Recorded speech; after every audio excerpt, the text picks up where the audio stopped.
بسم اللہ الرحمن الرحیم۔ السلام علیکم ورحمۃ اللہ وبرکاتہ۔ تناول اسلامک اسٹوڈیو سے خوش آمدید۔ اللہم صلی علی سیدنا و مولانا محمد وعلی آل سیدنا و مولانا محمد وبارک وسلم وصلی علیہ۔ معزز خواتین و حضرات، تناول اسلامک اسٹوڈیو سے آج ہم آپ کی خدمت میں جو وظیفہ لے کر حاضر ہوئے ہیں وہ رمضان المبارک کے ساتھ خاص ہے، اور آپ کی کوئی ایسی خواہش ہے جو پوری نہیں ہوئی ہے، آپ کی کوئی ایسی حاجت ہے جو آج تک پوری نہیں ہو سکی، آپ کا کوئی ایسا کام ہے جو ابھی تک مکمل نہیں ہو سکا، تو اس ماہ مبارک کے ان چند دنوں کے اندر جو چند دن رہ گئے ہیں، جیسے ہی آپ ویڈیوز دیکھیں تو اس کے ساتھ ہی یہ عمل شروع کر لیں، اور پھر اس مبارک مہینے کے اندر اس عمل کو جاری رکھیں۔ آسان سا عمل ہے لیکن بہت بڑے فائدے ہیں۔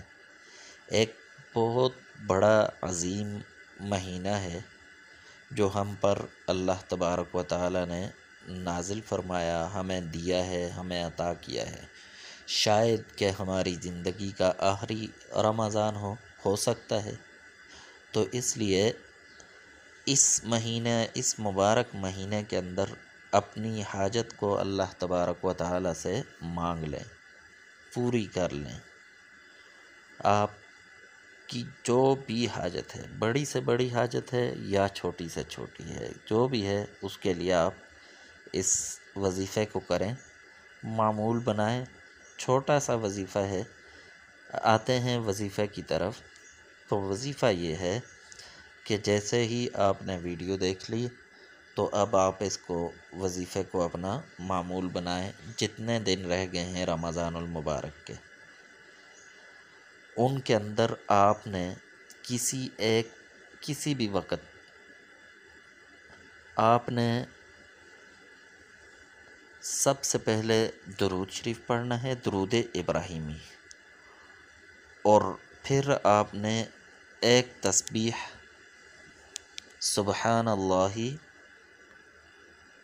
بس یہ سبحان اللہ کی پڑھنی ہے، اور آخر میں دوبارہ درود شریف پڑھنا ہے، درود ابراہیمی، اور اس کے بعد آپ نے اللہ تبارک و تعالی سے اپنی حاجت مانگنی ہے، لیکن انتہائی توجہ کے ساتھ، عقیدت کے ساتھ یہ وظیفہ کریں، روزانہ کریں، رمضان المبارک کے ان تمام دنوں میں کریں تو بہت فائدہ ہوگا۔